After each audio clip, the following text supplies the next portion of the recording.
여행중개소 이부장입니다. 오늘도 찾아왔습니다. 예, 여러분 반갑습니다.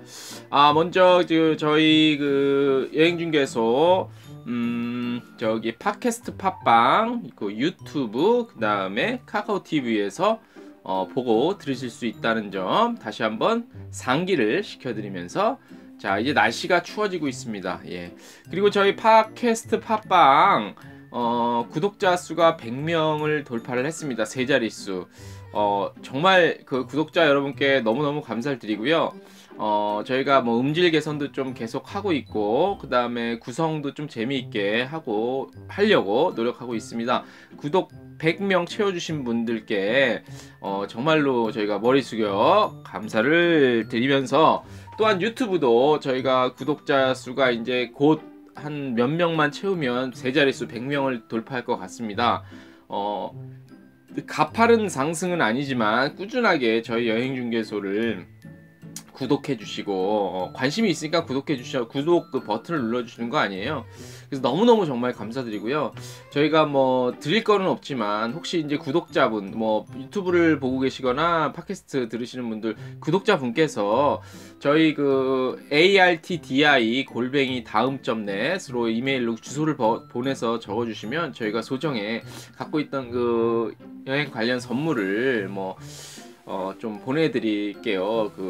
주소지로 주소지, 또한 개인정보 차원에서 좀 꺼려 하시는 분들도 혹시 있을 수도 있을 것 같아요. 근데 염려 마시고요. 믿을만한 이부장입니다. 예. 그래서 편하게 보내주시면 저희가 택배로 주소지까지 배달을 좀 하도록 하겠습니다. 감사드리고요. 앞으로 많은 관심과 사랑, 또 댓글도 좀 많이 부탁드릴게요. 예. 저희 국어라는 방송 여행중개소입니다. 자, 오늘은 알아두면 쓸데있는 또 이제 친구분들이나 지인분들에게 자랑할 수 있는, 알아두면 쓸데있는 여행 관련 잡식, 상식은 아니고 잡식 몇 가지 좀 준비했어요. 그거 좀 가볍게, 오늘은 가볍게 좀 들으시면 좋을 것 같습니다. 자, 잠시만요.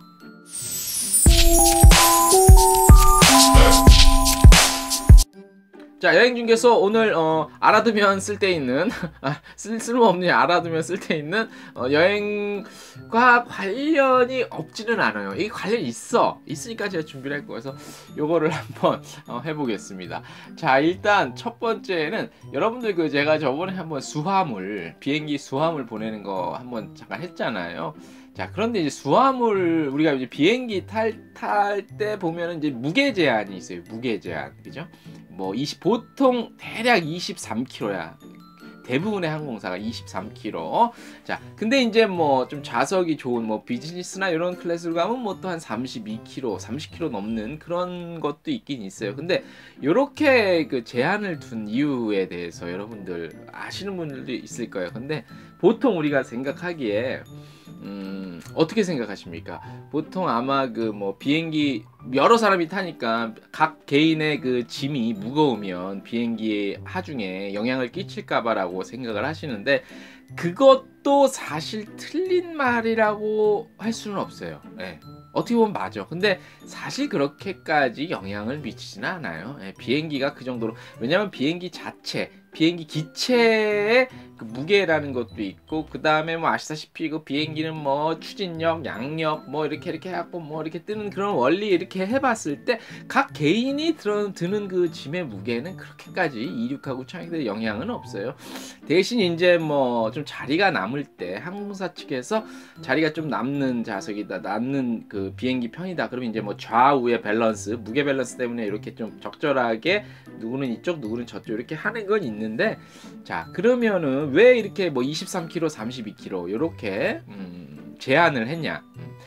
이거에 대해서 말씀을 드릴게요. 자, 왜냐하면 이 수화물을 우리가 붙이잖아요. 그러면 이제 딱 벨트에 이렇게 컨베이어 벨트에 쫙 자동으로 쫙 가잖아요. 근데 결국에는 사람이 들어서 이 박스 있죠, 알루미늄 박스도 보셨을 거예요. 비행기 실은 커다란, 여기다 사실 이렇게 넣는 거, 이런 것들은 다 사람이 직접 해야 되는 일이에요. 그런데 사람이 한 명 한 명 하다 보니 이게 한 개 수화물 짐이 너무 무거우면 사실 무리가 있잖아요. 사실 그 원인이 가장 커요. 그래서 요 소스는 그 뭐 이제 저희가 항상 컨텐츠 출처를 밝히는데 항공여행정보에서 예전에도 나왔던 건데 재미삼아 좀 저희가 말씀을 드리는 거예요. 자, 항공 업무 표준이 만들어지는 문화적 배경과 시점은 서구였습니다. 서양이었다는 얘기죠. 자, 그들의 무게 기준이 이제 파운드죠. 파운드였는데 이 사람이 적당히 운반할 수 있는 무게는 70파운드로 정했대요, 당시. 요게 이제 32kg 정도 되는 거지. 예전에는 뭐 좀 여러 전 세계적으로 항공이 활발하게 돼 있으니까. 그래서 항공사마다 조금 다르긴 하지만요. 그 수화물 무게를 23kg 하는 경우, 그다음에 뭐 이렇게 그렇게 파운드별로 이렇게 나눈 거예요. 이 무게가 이제 50파운드 기준인 정도 되는데 환산하면 그래서 이제 그게 무게 제한을 두는 거예요. 그래서 사람이 아무리 그 일하는 사람이 힘이 세시긴 하겠지만 그래도 이렇게 하나하나 하다 보면은 뭐 허리도 다치고 뭐 이렇게 어깨 다치고 그럴 수 있잖아요. 그래서 한 개당 무게짐을 좀 제한을 한 겁니다. 예. 알아두면 쓸데있는 상식. 자, 두 번째 한번 가볼까요? 이제 뭐 혹시 뭐 여자친구분이나 있으신 남자분들, 남자 청취자 시청자분 이런 거 자랑하세요. 혹시 뭐 같이 여행 갈 때 야 저거 왜 저렇게 야 왜 두는지 아냐? 그럼 못 몰라 오빠 뭐 이렇게 해서 이렇게 하기 때문에 됐다는 거를 뭐 말씀드리면 또 약간 좀 그런 게 있잖아요. 이거 또 하나 이어지는 알아두면 쓸데있는 여행 관련 잡식. 자, 선글라스 유래에 대해서 말씀을 드릴게요. 이 선글라스가 요즘에는 그 뭐 패션 아이템이지, 패션 필수템이지. 그리고 이제 제가 그 해외 많이 돌아다녀 보면 이제 서구권, 뭐 미주권이나 유럽 이쪽 가면은 뭐 햇빛이 조금만 있어도 사실 조금 선글라스를 껴요. 그럼 햇빛 없어도 거의 선글라스가 뭐 거의 뭐. 근데 또 이제 그쪽은 우리나라보다 좀 약간 북쪽에 있잖아. 그래서 햇빛 이게 좀 세요. 세. 일조량의 시간은 그렇다 치더라도 좀 세. 짧은 시간 하더라도 햇빛이 나오더라도.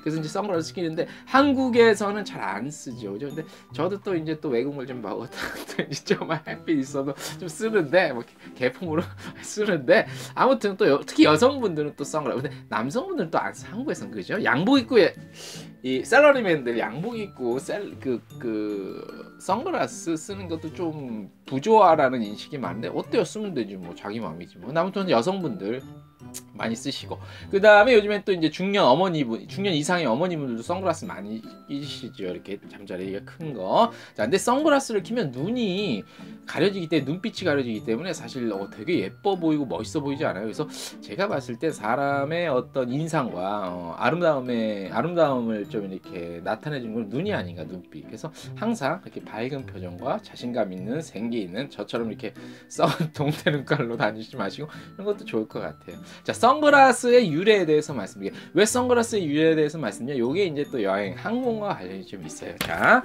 볼게요. 자, 선글라스 같은 경우에는 이게 이제 그 원래는 이제 우리가 보면은 선글라스 보면은 예전에 누가 생각나요? 박정희 대통령도 생각나고, 그죠? 네. 메가더 장군 뭐 이런 사람들 선글라스, 군인들 딱 이렇게 선글라스 끼고 이렇게 이제 뭐 또 이렇게 뭐죠? 그 파이프 담배 딱 이제 그 어떤 그 한 사람의 그 캐릭터를 나타내주는 트레이드 마크가 됐잖아요.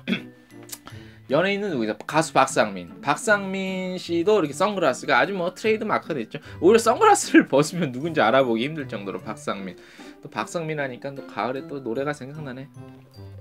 박상민 노래 제가 좀 잘 부르는데 아무튼 자, 아무튼 그런데 이제 그 말씀을 드리면 이게 항공 여행을 이제 공항에 나가 보면 조종사들 가끔 이렇게 보잖아요. 왔다 갔다. 가끔 유럽 같은데 뭐 조종사들이 왔다 갔다 하면서 선글라스 낀 채 왔다 갔다 하는 것도 볼 수 있어요. 그죠? 흔치는 않아. 아는데 이게 유래를 좀 살펴보면 조종사들이 때문에 사실 선글라스가 처음에 탄생을 한 거예요. 뭐 때문에도 쓰기도 하지만 뭐겠어요. 결국 시력 보호 목적인데 우리가 비행기를 타고 하늘에 올라가면 아시겠지만 햇빛이 구름 한 점 없이 그냥 바로 내리쬐잖아요. 근데 우리들은 이제 승객들은 옆에 이거 가림막 이거 올렸다 내렸다 할 수 있지만 조종사들은 이게 바로 또 뭘 내릴 수가 없잖아. 내릴 수도 없고 뭐 커튼이 있는 것도 아니고 바로 쬐야 된단 말이야. 그래서 선글라스를 사실 써야 돼요. 써야 돼요. 이게 결론부터 말씀을 드리고 하늘로 올라갈수록요 그 오존층이 이제 없어지는 거죠. 오존층, 우리 햇빛을 가려주는. 그래서 태양에서 복사되는 각종 광선을 차단해 주는 효과 때문에 이제 뭐 감마선 얘기도 나오고 그러는데, 예, 그런 것 때문에 쓰는 건데, 근데 이 유래를 알아야 될 거야. 유래. 자, 우리 또 알아두면 쓸데 있는 잡식, 여행 잡식. 자, 얘기를, 히스토리를 좀 얘기해 드릴게요. 1930년대 말이에요. 존 존 맥클레디라는 그 미국 육군의 항공단의 중위가 논스톱으로 대서양을 횡단을 합니다.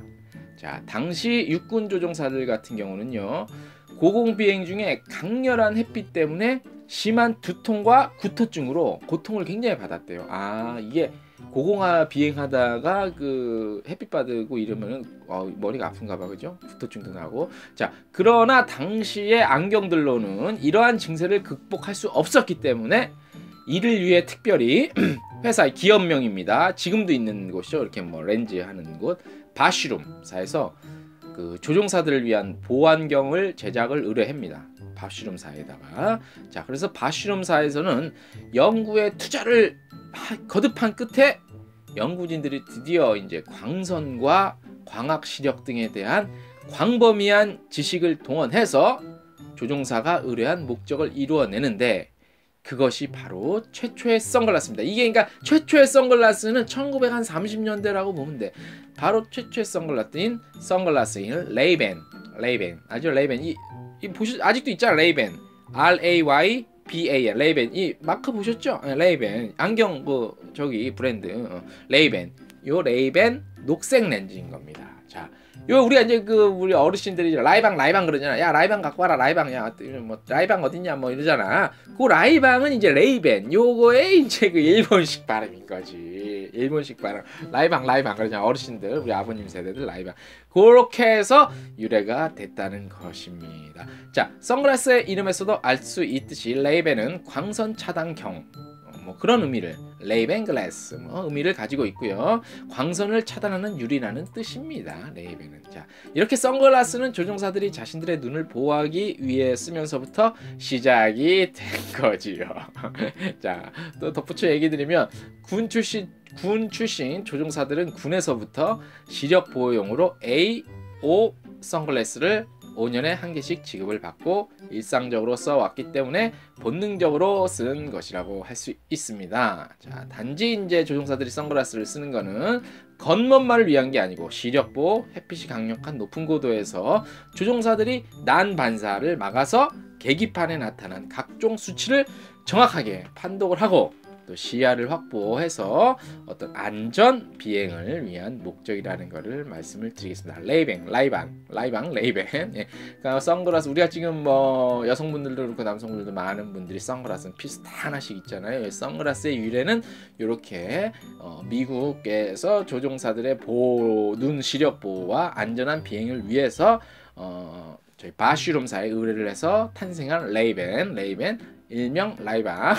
일본 말씀은 안 되는데 아무튼 선글라스, 요게 유래가 됐다는 겁니다. 요 잡식, 예, 요 알아두면 뭐 재밌겠죠. 아, 내가 쓴 선글라스 유래 이거 궁금했지 않나? 안 궁금했나? 저도 궁금하지 않았는데 그래도 한번 좀 생각해볼 잡식이죠. 예, 이렇게 말씀을 드리고, 자, 오늘 한 2개 정도 말씀드렸는데 2개 플러스 알파로 또 요거 이제 또 우리 공항에 요즘엔 연예인들 많이 이렇게 딱 가면 뭐 사진 나오잖아. 그 뭐라 그러지? 공항 패션? 공항 패션이라고 그러나? 그래갖고 이제 뭐 이렇게 연예인들 뭐 이렇게 어디 뭐 해외 나가고 그럴 때 공연 때문에 뭐 기자들이 막 찍고 또 파파라치 찍어갖고 막 올리고 그러잖아. 자, 오늘 또 하나 잡식 말씀드리면 한국 여행에 추천하는 여성들의 옷차림. 남자분들은 편한 거 아무거나 또 이렇게 입고 다니시는데 남자분들도 이제 패션에 신경 많이 쓰시는 분들 있죠. 뭐 나름대로 신경을 써요. 또 안 쓸 수도 없잖아, 그죠? 근데 또 여성분들이 이게 또 민감해. 이거는 여성분들의 나이와 이거 뭐 상관없이 특히 젊은 여성들일수록 민감해.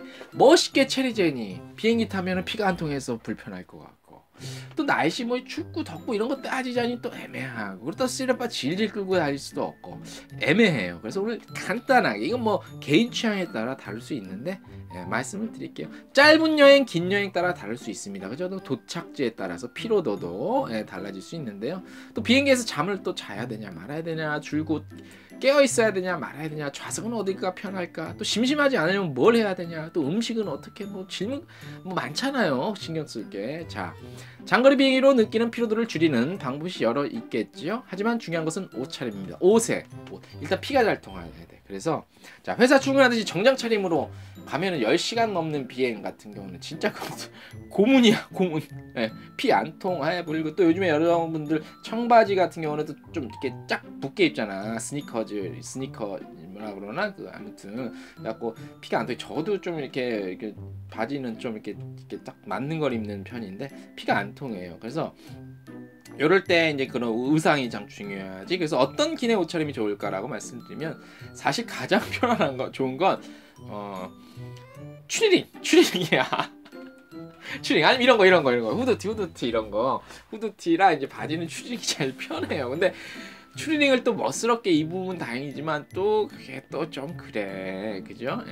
가끔 공항에 가보면요, 그 중국의 중년 여성 어떤 분들은 편하게 하려고 완전 올 핑크로 이렇게 딱 달라붙는 추리닝 입었는데, 약간 그거는 좀 보기에 조금 민망하더라. 좀 민망한데 아무튼 취향이니까 뭐라 할 건 아니고요.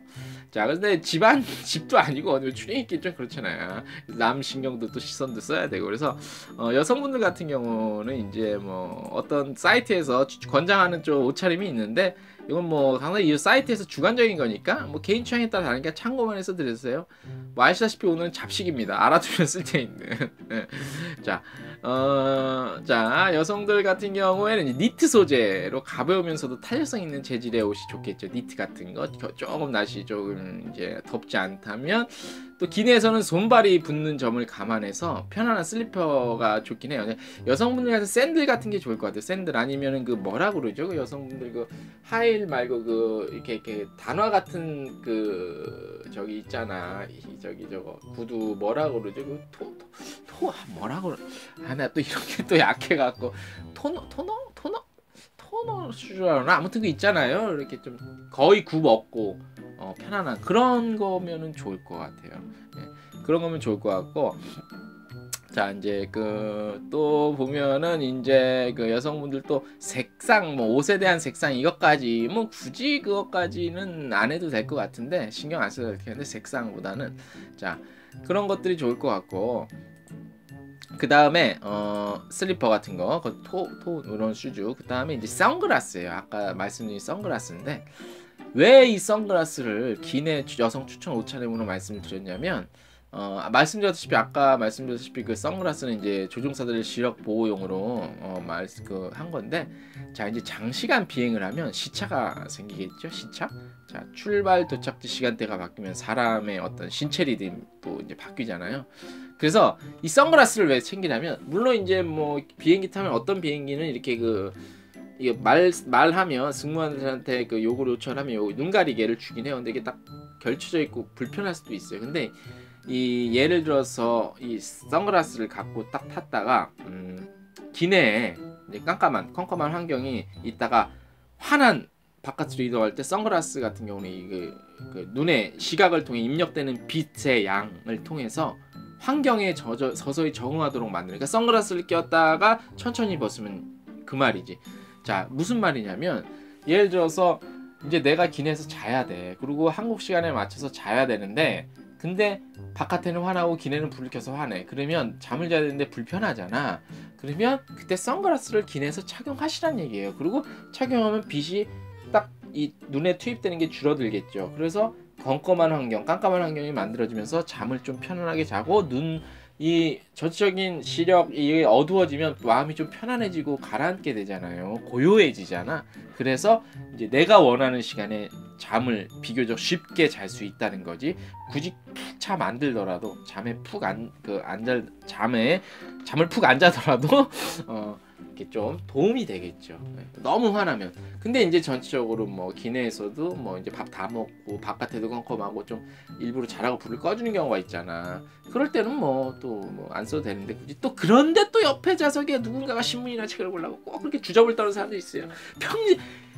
평소에는 신문 한 번도 안 보다가 꼭 비행기 장거리 타면 또 책 하나 챙겨서 또 이렇게 개인 불 딱 켜갖고 봐요. 또 그런 사람들 또 10분도 못 봐요. 보다가 또 자요. 결국 여행 가는 2페이지를 1페이지 읽고 짐만 무거워지고 그대로 들고 온 사람, 그런 꼴값 떠는 사람들이 가끔 있는데, 예. 아무튼 뭐 그런 뭐 잘 있는 사람은 괜찮고, 예. 그러니까 옆좌석에 이렇게 뭐 하려고 개인 용문 보려고 불 켜고 그랬으면 또 방해되잖아요. 그럴 때 선글라스 쳐주면, 예. 또 이렇게 좀 그 어두운, 예, 환경 내에서 편안한 휴식과 수면도 취하실 수 있기 때문에 선글라스를 반드시, 예, 구비하셔서, 예, 장시간 장거리 비행기 여행하실 때는 그런 것들을 한번 참고를 해주시면 많은 도움이 되겠죠. 자, 여행 중개소 오늘 그 알아두면 쓸데 있는 여행 잡식 3가지 정도 소개해 드렸고요.